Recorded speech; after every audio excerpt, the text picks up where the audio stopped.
Assalamualaikum warahmatullahi wabarakatuh.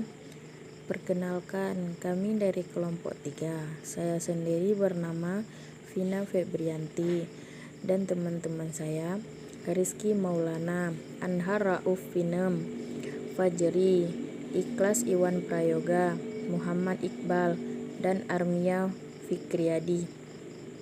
Kami ingin menjelaskan tentang sistem ekonomi. Saya harap teman-teman semua dapat mengambil manfaat dari penjelasan kami. Sejarah sistem ekonomi. 1. Masa demokrasi liberal. 2. Masa demokrasi terpimpin. 3. Masa demokrasi ekonomi. 4. Masa demokrasi Pancasila. Perbedaan sistem ekonomi. 1. Sistem ekonomi tradisional.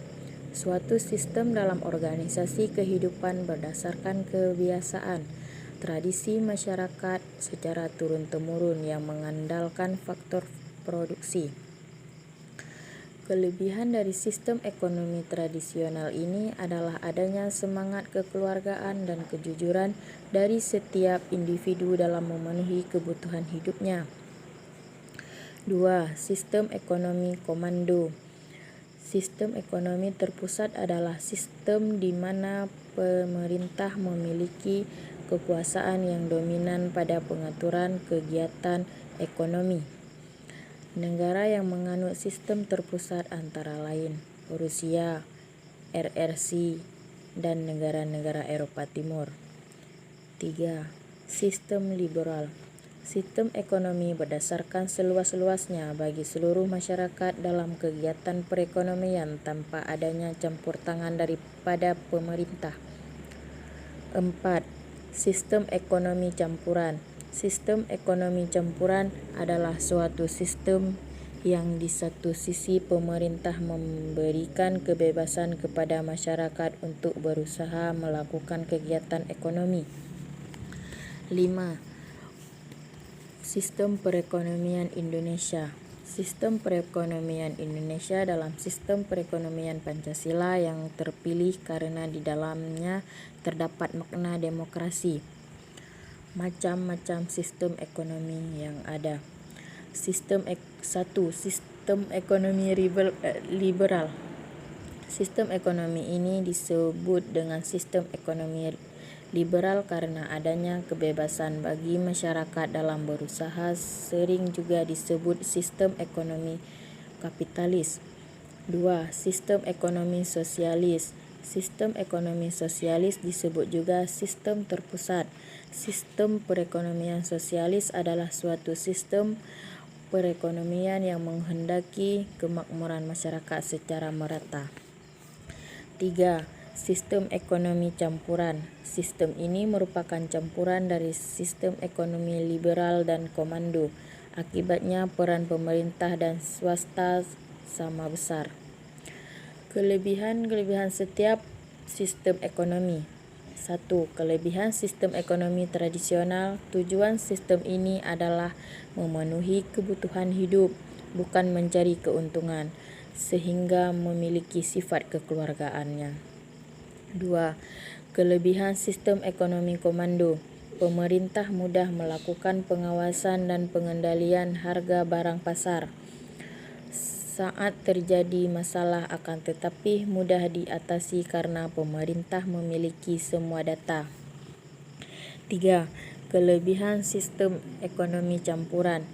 Pendistribusikan barang dan jasa akan dialokasikan ke tempat yang dibutuhkan, mampu memberikan keuntungan kepada pihak produsen yang berhasil menciptakan efisien. 4. Kelebihan sistem ekonomi pasar menumbuhkan inisiatif dan kreasi masyarakat dalam mengatur kegiatan ekonomi. Setiap individu bebas memiliki sumber-sumber produksi. 5. Kelebihan sistem ekonomi liberal dibagi dua, yaitu 1. Setiap individu diberi kebebasan memiliki kekayaan dan sumber daya produksi. 2. Individu bebas memilih lapangan pekerjaan dan bidang usaha sendiri. Kelemahan sistem ekonomi. 1. Muncul kesenjangan yang sebar antara yang kaya dan miskin, mengakibatkan munculnya monopoli dalam masyarakat. 3. Kebebasan mudah disalahgunakan. Menurut pendapat kelompok kami, sistem ekonomi yang berjalan di Indonesia sangatlah bagus, yaitu sistem ekonomi Pancasila. Karena sistem perekonomian Pancasila adalah suatu sistem perekonomian yang mengedepankan sikap kekeluargaan dan gotong royong. Selain itu, sistem ekonomi Pancasila juga mengedepankan peran bersama dari pihak pemerintah maupun swasta dalam mengelola perekonomian. Nah, tentunya dengan adil dari pemerintah dan perekonomian, kita berharap kemakmuran dan kesejahteraan rakyat mampu diwujudkan, sejalan dengan tujuan perekonomian Pancasila. Contoh-contoh sistem ekonomi. 1. Sistem ekonomi tradisional adalah sistem ekonomi yang dilakukan secara turun-temurun dan hanya mengandalkan tenaga kerja dan alam. Contohnya, seorang pemilik sapi membutuhkan beras, dia menukarkan satu wadah penampung susu kepada petani dengan setengah karung beras.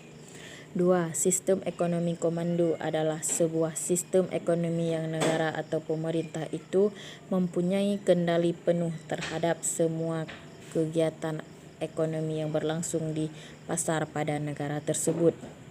Contohnya, dari negara-negara yang menganut sistem ekonomi komando ini adalah Kuba, Uni Soviet, negara-negara Eropa sebelum era 90-an, dan Cina pada masa pemerintah Mao Zedong.